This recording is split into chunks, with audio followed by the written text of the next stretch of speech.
Snow White and the Seven Dwarfs, audiobook. In the midst of winter, when snowflakes were descending from the clouds like feathers, a queen sat by her palace window. The frame of the window was black like ebony, and she was sewing shirts for her husband while gazing at the snow. While doing so, she accidentally pricked her finger and 3 drops of blood fell on the white snow. The red drops appeared beautiful on the white snow, and the queen wished for a child with skin as white as snow, hair as black as ebony, and lips as red as blood. Soon after, she gave birth to a daughter who was named Snow White due to her appearance, white skin, red cheeks, and black hair. Unfortunately, the queen passed away during childbirth. Roughly a year later, the king got married to another woman who was very beautiful. But her pride and arrogance made her intolerant of anyone being more attractive than her. She possessed a magical mirror and would often ask it, "Mirror, mirror on the wall, who is the most beautiful of them all?" The mirror would always answer, "You, my queen, are the most beautiful of all." This response pleased her greatly, and she believed it to be true. As Snow White grew up, she became more and more beautiful. And by the time she reached the age of 7, she was as beautiful as the shining sun and even more attractive than the queen herself. The queen, on the other hand, became insecure and repeatedly asked her mirror, "Mirror, mirror on the wall, who is the fairest of us all?" The mirror responded with, "Yesterday the queen was the fairest, but now they say Snow White is the fairest of them all." This response caused the queen to become extremely envious and resentful towards Snow White. Her hatred for the young girl grew so strong that she could not stand to see her anymore. She instructed a huntsman to take Snow White to the forest and kill her, demanding her heart and tongue as proof. The huntsman agreed to do as she said, but when he took out his knife to execute her, Snow White pleaded with him, crying and promising to run away and never return if he spared her life. The huntsman was moved by Snow White's plea and her beauty, and he felt sorry for her. He said, "All right, go then, poor child." But he worried that she would not survive in the wild forest. Even so, he was relieved that he did not have to hurt her. Suddenly, a young boar appeared and started to charge towards them. The huntsman quickly killed the boar and took its heart and tongue as proof of Snow White's death. He brought them to the queen to show that he had completed the task she had given him. Snow White was now alone and without a mother. She was overwhelmed with sadness and confusion, not knowing which direction to take. She ran until she could no longer move her feet, and as it was getting dark, she stumbled upon a small, elegant cottage. Inside, everything was tidy and small. In the center of the room was a little table with 7 little plates, each with a spoon, knife, and fork, and 7 little mugs. Against the wall were 7 little beds lined up in a row, each with Snow White sheets. Snow White was hungry and thirsty, so she ate a small amount of porridge from each plate and drank a drop of wine from each mug, so as not to take all of one person's share. Exhausted, she tried each of the 7 little beds. The first was uncomfortable. The second was too long. The fourth was too short, and the 5th was too hard. The 7th one was perfect, so she snuggled into it and said her prayers before falling asleep. As darkness fell, the owners of the cottage came home. They were 7 dwarfs who worked in the mountains searching for gold and silver. They lit 7 little lamps and noticed that someone had been in their home as things were not in the same order as they had left them. The first dwarf asked who had been sitting on his chair, the second asked who had been eating from his plate, and the third asked who had been nibbling at his bread. The fourth asked who had been eating his porridge, the 5th questioned who had been meddling with his fork, while the 6th complained about someone cutting with his knife. The 7th dwarf asked who had been drinking out of his mug. The first dwarf then noticed that someone had been lying on his bed as the sheets were messed up. The other dwarfs checked their beds and found that someone had been lying in each of them too. The seventh dwarf ran up to his bed and found Snow White sleeping in it.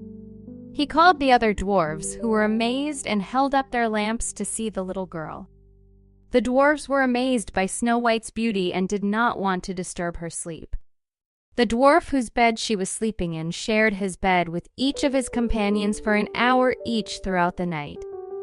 The next morning, Snow White woke up and was frightened to see the seven dwarves. However, they were friendly and asked her name and why she had come to their cottage. Snow White told them about how her stepmother wanted to kill her, but she had escaped and wandered around until she found their home. The dwarves then asked if she would stay with them and take care of their household tasks, such as cooking, cleaning, and sewing. They promised to provide for her and keep her safe from harm. Snow White agreed to their proposal and stayed with them. During the day, while the dwarves worked in the mountains, Snow White was left alone, and they warned her to be careful of her stepmother, who might try to find her and harm her. They instructed her not to let anyone into the cottage. The queen thought that she had consumed Snow White's heart and tongue, and as a result, she considered herself the most beautiful woman in the world. One day, she stood in front of her mirror and asked, "Mirror, mirror on the wall, who is the fairest of us all?" The mirror responded, "The queen was the fairest yesterday. Snow White is fairest now," they say. The dwarfs protect her from thy sway amid the forest, far away. Upon hearing that Snow White was still alive, the queen became furious, and her blood rushed to her heart. She decided to create something that would completely destroy Snow White, saying to herself, "But now will I make something which shall destroy her completely." She used her knowledge of dark arts to make a poisoned comb and disguised herself as an old widow. She then traveled to the home of the seven dwarfs, located over 7 hills, and knocked on the door, calling out, "Good wares to sell today." Snow White peeked out and refused to let her in. However, the old woman convinced her to look at the poisoned comb by holding it up and saying, "But still, you may look." Snow White was pleased and allowed the old woman to enter after buying something. The old woman then asked to comb her hair properly, and Snow White agreed. But as soon as the comb touched her hair, the poison began to work, and Snow White fell unconscious. The wicked queen exclaimed, "You pattern of beauty, it is now all over with you," and left Snow White lying on the ground as if dead. Fortunately, the 7 dwarves returned in the evening and suspected the queen when they saw Snow White unconscious with a poisoned comb. They removed the comb, and Snow White soon revived and told them what had happened. They warned her again and told her not to open the door to anyone. Meanwhile, the queen went home and consulted her mirror, receiving the same answer as before, which made her furious. She swore to kill Snow White, even if it cost her own life. She then made a poisoned apple, disguised herself as a peasant's wife, and traveled to the 7 dwarves' house. Snow White refused to let her in, but the old woman insisted and offered her an apple. Snow White refused to take the apple, but the old woman insisted and offered to cut it in half, with Snow White eating the red cheeks and the old woman eating the core, which was the only part that was poisoned. Snow White wanted the beautiful apple so much that she couldn't resist and took the poison part. Immediately after eating it, she fell down dead on the ground. The queen looked at her with glittering eyes and laughed bitterly, saying, "White as snow, red as blood, black as ebony. This time the dwarves cannot reawaken you." When the queen returned home and asked her mirror, "Mirror, mirror on the wall, who is the fairest of us all?" And the mirror responded, "The queen is fairest of the day." So her envious heart was at peace. When the dwarves returned home, they found Snow White lying on the ground, and she appeared to be dead. They tried to find anything poisonous, unlaced her, uncombed her hair, and washed her with water and wine, but nothing worked. They placed her on a bier, and all 7 of them wept for 3 days without stopping. They decided to bury her, but she still looked lifelike, and her red cheeks had not faded. They didn't want to bury her in the ground, so they had a glass case made for her. They wrote her name with golden letters on the glass, stating that she was a king's daughter. They placed the glass case on a rock ledge and always had one of them watching over it. Even the birds mourned the loss of Snow White. An owl, a raven, and a dove all came to express their sorrow. Snow White remained peacefully in her glass case for a long time, looking as if she were only sleeping, still white as snow, red as blood, and black-haired as ebony. One day, a king's son was traveling in the forest and came across the dwarf's house. He saw the glass case with the beautiful maiden inside and read the golden inscription. He asked the dwarves to sell it to him, but they refused. The prince pleaded with them, saying he couldn't live without Snow White, and he would honor and protect her. Eventually, the dwarves pitied him and gave him the case. As the prince's attendants were carrying it away, they stumbled and dislodged a piece of poisoned apple from Snow White's mouth. She woke up and asked where she was, and the prince told her everything that had happened and asked her to be his wife.